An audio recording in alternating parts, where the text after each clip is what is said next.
Hello friends, R S education 91 में आपका स्वागत है। मैं आप लोग के लिए बिहार के एक परिचय के सारे ऑब्जेक्टिव टाइप्स क्वेश्चंस करवाने वाली हूँ। ये जो किताब है स्पेशली किसके लिए है? बीपीएससी के लिए है। बीपीएससी का फॉर्म आ चुका है 67वां। जिन जिन कैंडिडेट ने इस फॉर्म को फिल किया है उनके लिए ये वीडियो बहुत ज़्यादा उपयोगी होने वाला है, क्योंकि जितने भी बिहार के क्वेश्चन बनते हैं ये उसी बुक से आते हैं। तो चलिए शुरुआत करते हैं। इससे पहले मैं इसका 2 वीडियो बना चुकी हूँ, आज ये तीसरा वीडियो है। जिस जिस कैंडिडेट ने हमारा पहला और दूसरा वीडियो नहीं देखा है वो हमारे प्लेलिस्ट में जाकर आसानी से देख सकते हैं। तो चलिए शुरुआत करते हैं आज का क्लास। आज मैं क्लास में 2 चैप्टर करवाने वाली हूँ। प्राचीन बिहार में पूर्व ऐतिहासिक बिहार और ऐतिहासिक काल के आरंभ, ये दोनों को दोनों चैप्टर मैं इसी वीडियो में खत्म करवाने वाली हूँ। तो चलिए ध्यान दीजिएगा। पहला क्वेश्चन, बिहार में पूर्व ऐतिहासिक काल का आरंभ होता है अनुमानतः 40,000 ईसा पूर्व। ऑप्शन नंबर सी इसका करेक्ट आंसर है। बिहार में पूर्व ऐतिहासिक काल का आरंभ लगभग भी हम लोग कहे तो 40,000 ईसा पूर्व से स्टार्ट हो जाता है। सेकंड क्वेश्चन, बिहार में पूर्व ऐतिहासिक काल का अवशेष में प्राप्त हुए हैं। कौन कौन से अवशेष हमारे पूर्व ऐतिहासिक काल में प्राप्त हुए हैं?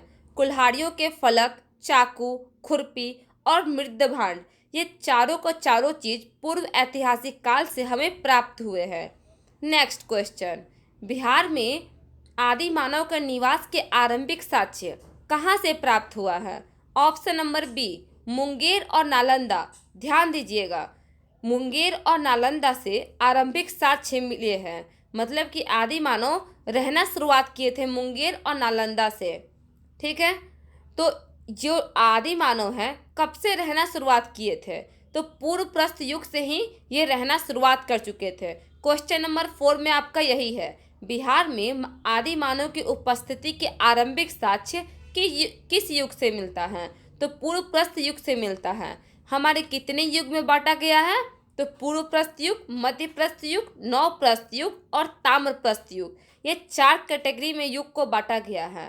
तो पूर्व प्रस्तर युग से आदि मानव का साक्ष्य प्राप्त हुआ है मुंगेर और नालंदा से। मुंगेर से हमें मध्य प्रस्तर युग के भी जानकारी प्राप्त होती है। बिहार के मध्यवर्ती, देखिए 5वां क्वेश्चन में आपको वही लिखा है, बिहार में मध्यवर्ती प्रस्तर के साक्ष्य कहाँ से मिला है? तो मुंगेर से मिला है। मुंगेर में 2 युग के साक्ष्य मिले हैं, एक पुरावर्ती और एक मध्यवर्ती।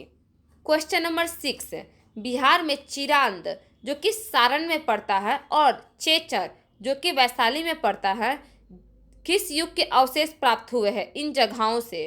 तो नव प्रस्तर युग के अवशेष प्राप्त होते हैं चिरांद और चेचर से। क्वेश्चन नंबर 7, बिहार में ताम्रप्रस्तर युग के परावर्ती चरण के अवशेष कहाँ से प्राप्त हुए हैं? उपयुक्त सभी चिरांद सारण, चेचर वैशाली और सोनपुर और मन्नेर, ये चारों जगह से हम लोग को ताम्रप्रस्तर युग की जानकारी प्राप्त होती है या तो अवशेष प्राप्त होते हैं, चिरांद, चेचर, सोनपुर और मन्नेर। चलिए नेक्स्ट चैप्टर क्या है? ऐतिहासिक काल का आरंभ। पहला में है बिहार सहित पूर्वी भारत में आर्यों का आगमन हुआ था अनुमानतः। ऑप्शन नंबर सी उत्तर वैदिक काल में। देखिए बिहार मतलब कि जो आर्य लोग आए थे वो अफगानिस्तान से आए थे। मैक्स मुलर के अकॉर्डिंग मतलब कि मध्यवर्ती एशिया से आए थे। तो मध्य एशिया से आए थे, कुछ लोग कहते हैं अफगानिस्तान से आए थे, लेकिन जब भी आए थे वो हमारे सिंधु नदी के किनारे बसे थे। सबसे पहले आर्य जो आए थे कहाँ बसे थे? सिंधु नदी के किनारे बसे थे, जो कि कहाँ पड़ता है? हमारे पश्चिमी साइड पड़ता है। भारत का मैप का अगर थोड़ा सा भी नॉलेज होगा तो सिंधु नदी पश्चिमी साइड बहता है। तो आर्य लोग पूर्वी साइड कब आए थे?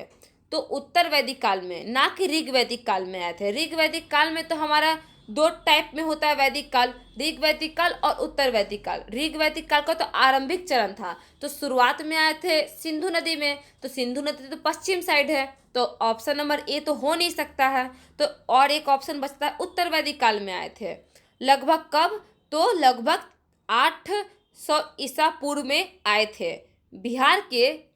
बिहार सहित पूर्वी भारत में आर्यों का विस्तार में सहायक था। मतलब कि आखिर वो पूर्वी भारत में आए क्यों थे? तो लोहे के उपयोग के कारण ये पूर्वी भारत में आए थे, क्योंकि पश्चिमी साइड में लोहे का जो उत्पादन होता है बहुत कम मात्रा में होता है। जो भी खनिज है ये लोहा हमारे झारखंड बिहार साइड ही पड़ता है, पहले तो झारखंड में नहीं था।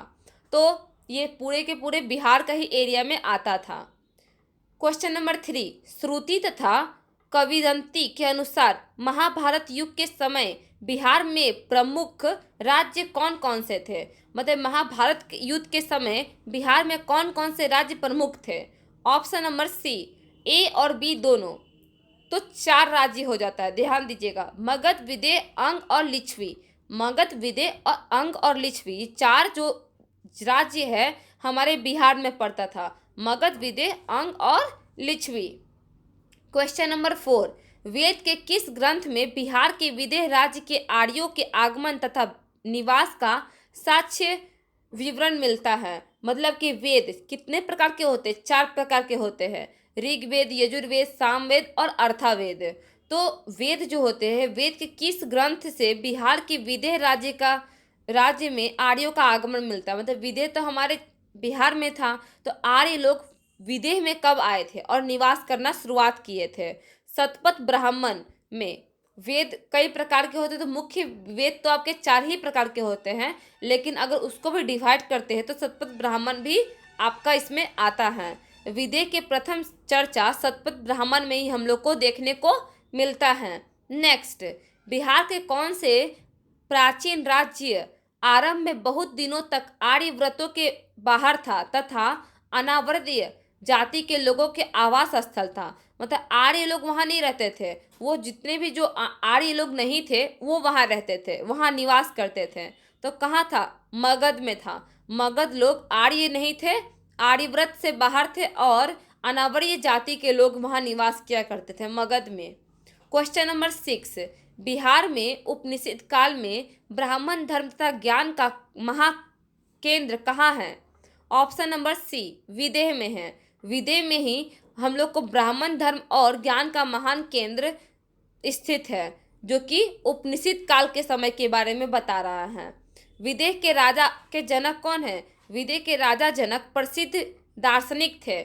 यह राज्य व्याकरण, साहित्य और दर्शन शास्त्र का महत्वपूर्ण केंद्र था। मतलब एजुकेशन के मामले में विदेह टॉप था उस समय, उपनिषद काल में टॉप माना जाता था। क्वेश्चन नंबर 7, अर्थावेद में वात्स्य शब्द का प्रयोग किस राज्य के लोगों के लिए किया गया है? Option answer B, Magadh. Magadh में जितने भी लोग रहा करते थे उसे वात्स्य के नाम से पुकारा जाता था। अर्थावेद के एक सूक्त में पहली बार मगध का विवरण मिलता है। मतलब अर्थावेद के बारे में अगर बात करते हैं तो एक सूक्त में पहली बार मगध का विवरण मिला है, और ये जो व्रात्य हैं वो अर्थावेद में ही वहाँ जो लोग रहा करते थे मगध में उन्हें कहा जाता था। बिहार का कौन सा राज्य उत्तर वैदिक काल का एक महत्वपूर्ण राज्य है? ऑप्शन नंबर डी, विदेह है। विदेह उत्तर काल का एक महत्वपूर्ण राज्य था, क्योंकि वहाँ केंद्र क्यों था? एजुकेशन का भी एक सेंटर था वहीं, तो महत्वपूर्ण राज्य तो वही बन जाएगा। क्वेश्चन नंबर 9, बिहार के भौगोलिक क्षेत्र की चर्चा सर्वप्रथम किस साहित्य रचना से मिलती है? अगर हम लोग को बिहार के भौगोलिक दृष्टि के बारे में जानना है तो हम लोग को कौन सी किताब को पढ़ना पड़ेगा? शतपथ ब्राह्मण को पढ़ना पड़ेगा। शतपथ ब्राह्मण अगर हम लोग पढ़ते हैं तो बिहार के भौगोलिक स्थिति के बारे में हम लोग जान सकते हैं। आई होप आप लोग को ये वीडियो पसंद आई होगी। पसंद आई है तो इसे लाइक, सब्सक्राइब और शेयर जरूर करिएगा। जय हिंद, जय भारत।